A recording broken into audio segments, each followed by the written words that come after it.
মোৰ অন্য এটা ভিডিঅ'লৈ স্বাগতম জনাইছোঁ। ভাগিনজনী ভিনদেউ আৰু বোৱাৰী আহিছে। ভাগিনজনীৰ বিয়া অক্টোবৰত। সিহঁতে বিয়াও মাতিব আৰু বেলেগ কামো আছে।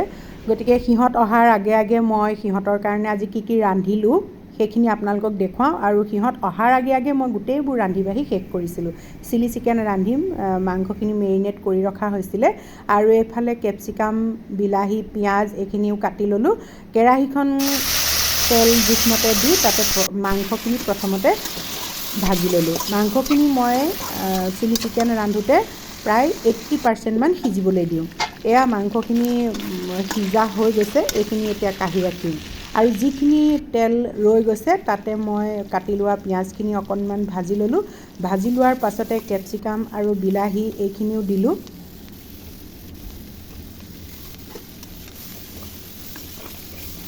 এইখিনি যিহেতু নিমখ নিদিলে নিসিজে, সেইকাৰণে মাংসখিনি মেৰিনেট কৰোঁতে মই অলপ নিমখ দিছিলোঁ, মাত্ৰ পাচলিখিনি সিজিবৰ কাৰণেহে ইয়াত নিমখ যোগ কৰিছোঁ। আৰু এয়া বাতিটোত অলপমান চয়া চচ আৰু টমেটো চচ লৈ ইয়াতে অকণমান পানী দি চামুচখনেৰে মিলাই এইখিনিও ভাজি থকা পাচলিখিনিৰ ওপৰত ঢালি দিম। আৰু ঢাকোন মাৰি এই পাচলিখিনি সিজিবলৈ দিম। কেপচিকাম সিজোতে অকণমান সময় লাগে। এতিয়া যিখিনি মাংস মই ভাজি ৰাখিছিলোঁ সেইখিনি দি পেলাই ভালকৈ লৰাই গেছটো কমকৈ গাপত সিজিবলৈ দিলোঁ। আৰু দাইল ৰান্ধিছিলোঁ, দাইলতে কচু দি থৈছিলোঁ। কচু কিটুকুৰা উলিয়াই ল'লোঁ আৰু তাতে মই এতিয়া পিঁয়াজ কাটি ল'লোঁ আৰু নিমখ দিলোঁ। অকণমান পিঁয়াজ তেলত ভাজি ল'লোঁ, সেইখিনিও দিলোঁ। কেঁচা মিঠাতেল অকণমান দিলোঁ। গৰম মছলা মই আগতীয়াকৈ বনাই ৰাখোঁ, জিৰা, ধনিয়া, ইলাইচি আৰু লং, জালুক দি পেলাই সেয়াও দিলোঁ। অকণমান গুড়ি, তাৰপিছত কেঁচা জলকীয়া দিলোঁ আৰু অকণমান গোলনেমু চেপি দিছোঁ। এই কচু পিটিকাখনত গোলনেমুৰ যেতিয়া গোন্ধটো আৰু ইয়াৰ টেঙা টেঙা ভাৱটো আহে বহুত ভাল লাগে। যিসকলে এই কচু পিটিকাটো খোৱা নাই খাবচোন। দাইল ভাতৰ লগত বেছি ভাল লাগে খাই। এই পিটিকাখিনি সম্পূৰ্ণ হৈ গ'ল। সিফালে মোৰ চিলি চিকেনো হ'ল, সেইখিনিও কাঢ়ি ৰাখিলোঁ। আৰু পিটিকা এয়া কচু পিটিকা সেয়াও হ'ল।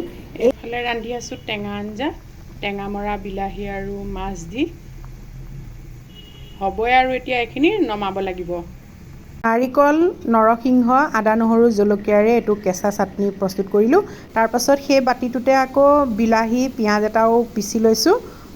এখন কেৰাহীত আকৌ মই তেল গৰম কৰি তাতে আদা নহৰু পিচা অকণমান ভাজি ল'লোঁ। তাৰপাছত যিখিনি মই মিক্সিত পিচি লৈছিলোঁ বিলাহী আৰু পিঁয়াজ, তাতে জলকীয়া এটাও দি দিছিলোঁ, সেইখিনি এতিয়া দি পেলাই অলপ সময় ভাজি থাকিম।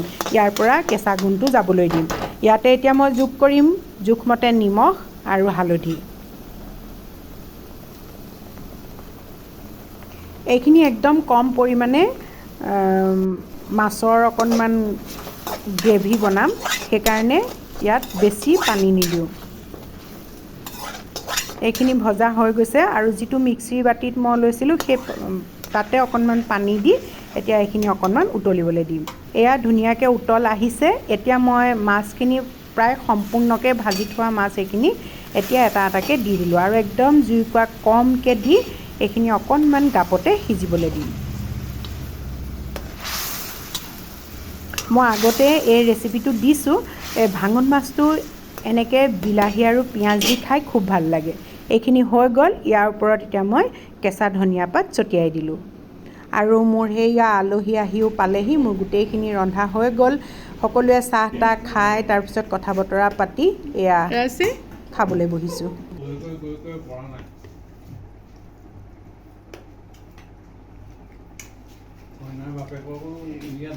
উলিয়াইছোঁ গেঞ্জি পিন্ধি।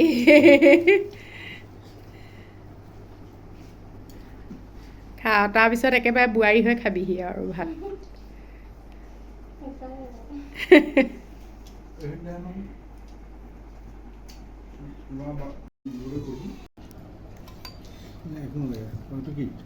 এইটো হেৰি ৰাইতা, তিয়ঁহ, দৈ।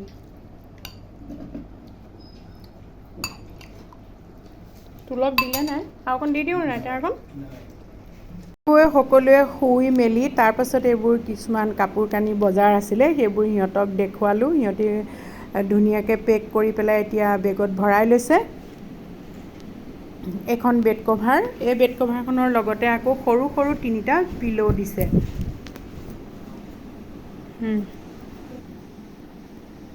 এইকেইটা চাওক, সৰু সৰু, ইমান মৰম লগা আৰু ধুনীয়াকৈ তাত কভাৰটো লগাই দিছে।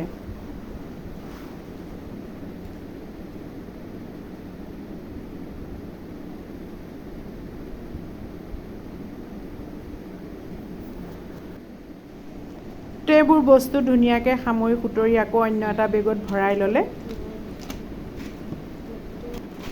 বিয়া পাতিলে সঁচাকৈ বহুত বস্তুৰ প্ৰয়োজন হয়, দৰা ঘৰতে হওক বা কইনা ঘৰতে হওক। একেবাৰে বিয়া দিনালৈকে বজাৰ কৰি কৰি শেষেই নহয়। এতিয়া সকলোৱে খাই বৈ এয়া যাবলৈ ওলাইছে।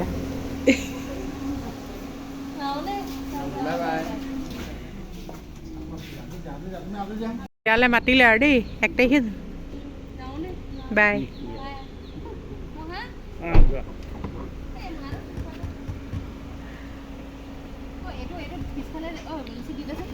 ৰাতিপুৱাৰ পৰা সিহঁত আহিব বুলি খুব ব্যস্ত হৈ আছিলোঁ আৰু ৰান্ধি বাঢ়ি খুৱাই মেলি সিহঁতক পঠালোঁ।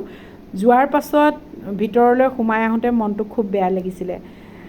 আজি ভিডিঅ'টো ইমানতে সামৰিছোঁ। যদি ভাল লাগিলে তেতিয়াহ'লে ধুনীয়া কমেণ্ট এটা কৰিব।